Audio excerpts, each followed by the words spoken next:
जय हिंद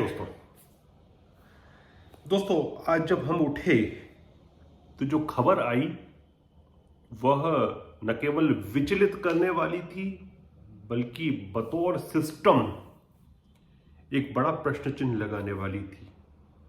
और मैं आज जो बात करने वाला हूं आपसे, आप समझ गए होंगे कि भंडारा में, महाराष्ट्र के भंडारा में नवजात जो बीमार बच्चे होते हैं उनके वार्ड में आग लगती है। 10 नवजात बच्चों की मृत्यु कहते हैं या हत्या कहते हैं, मैं भी कुछ नहीं कह रहा इससे ज्यादा। 10 नवजात बच्चों की मृत्यु या हत्या झुलस जाने से होती है। आप सोचिए, ये बच्चे आपके और हमारे होते तो आज हम पर क्या बीतती होती। लेकिन इंसान के बच्चे थे तो इंसानियत पर तो बीत रही है। इसीलिए मैं नॉन पॉलिटिकल रूप में, प्योरली नॉन पॉलिटिकल रूप में, एक नागरिक के रूप में और एक डॉक्टर के रूप में कुछ प्रश्न रखना चाहता हूं व्यवस्थाओं पर कि ऐसा कैसे हो गया। देखिए, जो मीडिया से एक बात आई सामने कि ड्यूटी पर मौजूद एक नर्स ने एक बात कही मीडिया में, और मीडिया में आई ये रिपोर्ट कि रात 2 बजे सिक न्यूबॉर्न केयर यूनिट का दरवाजा खोला गया तो वहां धुआं था। इसका मतलब क्या हुआ? यदि नर्स ये हम कहती है कि 2 बजे रात्रि को जब सिक न्यूबॉर्न की यूनिट का जब दरवाजा खोला गया तो धुआं था, इसका मतलब यह हुआ कि वहां कोई स्टाफ नहीं था। तो कोई भी अस्पताल प्रशासन बच्चों को, रोगी बच्चों को जो बोल भी नहीं सकते, उनको बिना स्टाफ के वहां कैसे छोड़ सकता है? क्या आप अपने नवजात बीमार बच्चे को एक पल के लिए भी अकेला छोड़ सकते हैं? तो इतने सारे नवजातों को अकेला कैसे छोड़ा गया वहां पर? पहला प्रश्न यह उठता है। देखिए, आग लगी वह सब अलग बात है, किस प्रकार से लगी ये सब जांच का विषय बन जाएगा, लेकिन जो सामने सामने कुछ चीजें दिख रही हैं उसके ऊपर ज्यादा बड़ा प्रश्न उठता है। फिर मीडिया की रिपोर्ट्स की हम माने यदि, तो कुछ बच्चों के शरीर काले पड़ गए थे। इसका मतलब यह हुआ कि आग पहले ही लग चुकी थी। स्टाफ को तो बाद में पता चला, मतलब स्टाफ था ही नहीं। सीधी सीधी बात यह होती है, जबकि यदि आप प्रोटोकॉल के हिसाब से देखें तो सिक न्यूबॉर्न केयर यूनिट जो होती है उसमें 1 डॉक्टर और 4-5 नर्सेस की ड्यूटी होती है। मतलब 4 से 5 का स्टाफ होता है, मेडिकल स्टाफ होता है, एडल्ट्स होते हैं। वे कहां थे? एक बड़ा प्रश्न चिन्ह लगता है कि जब दरवाजा खोला जाता है तब धुआं निकलता है, मतलब बच्चों को छोड़ दिया गया अकेले, जबकि माँ बाप ये सोच के बैठे हैं कि वहां तो डॉक्टर्स होते हैं, नर्सेज होती हैं, आमूमन तौर पर माँ बाप को जाने नहीं देते इस जगह पर। माँ बाप जो हैं वह सिस्टम के भरोसे अपने नवजात बच्चों को, और गरीब माँ बाप, देखिए सरकारी अस्पताल था, सरकारी अस्पताल में कौन बड़े लोग भर्ती करते हैं अपने बच्चों को? नहीं करते, अपने नवजात को गरीब लोग ही भर्ती करते हैं। तो गरीबों के बच्चों को, गरीब यह सोच के बैठा है कि सिस्टम उसके बच्चों की देखभाल कर रहा है, डॉक्टर्स हैं, नर्सेज हैं, लेकिन बच्चे अकेले थे। जब दरवाजा खोला रात को 2 बजे तो मालूम पड़ता है कि धुआं है।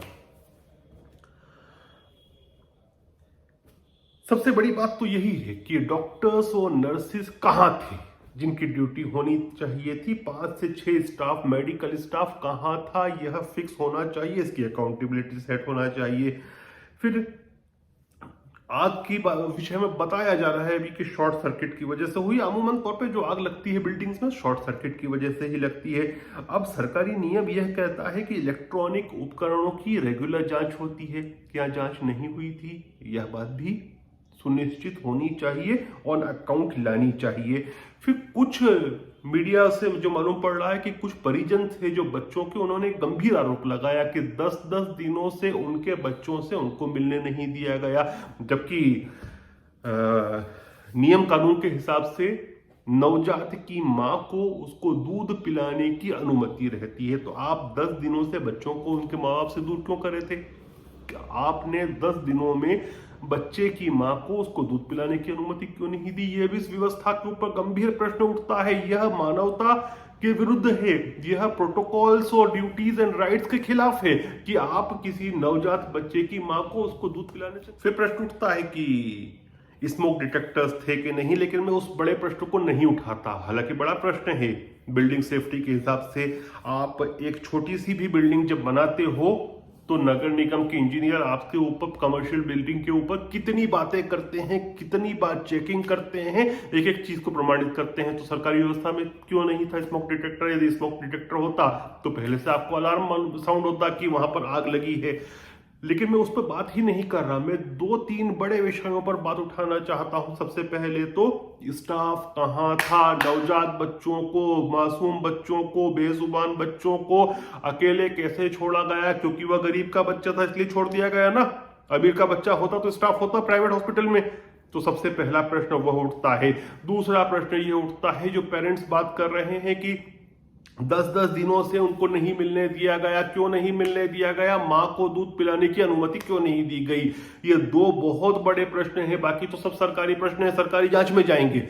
लेकिन यह तो साफ साफ गलती दिखती है कि स्टाफ का नहीं उपलब्ध होना। और यदि माँ बाप सही कह रहे हो, झूठ क्यों बोलेंगे कि 10 दिन से उनके बच्चे को नहीं देखने दिया, वहां नहीं मिलने दिया, दूध नहीं पिलाने दिया गया? इस पर तो कार्रवाई होना चाहिए। और कार्रवाई का मतलब यह नहीं कि जो ड्यूटी डॉक्टर को आपने सस्पेंड कर दिया, नर्सिस को सस्पेंड कर दिया, छोटे स्टाफ की नौकरी खाली, सीएमओ को सस्पेंड कर दिया। अरे हम तो कई बार देखे हैं, हर राज्य में देखे हैं कि कलेक्टर जो होते हैं सीएमओ को कुत्ते की तरह सबके सामने डांटते हैं। सॉरी, मैं इन शब्दों का उपयोग नहीं करना चाहता, लेकिन बच्चों के साथ हुआ इसलिए बातें कर रहा हूं इस प्रकार की, मेरा भी खून खोलता है। आप सोचिए आपके बच्चे होते तो क्या होता। जब कलेक्टर सीएमओ को मीडिया के सामने कुत्ते की तरह डांटने के पावर रखता है, तो फिर कलेक्टर को भी उसी अंदाज में बात होनी चाहिए।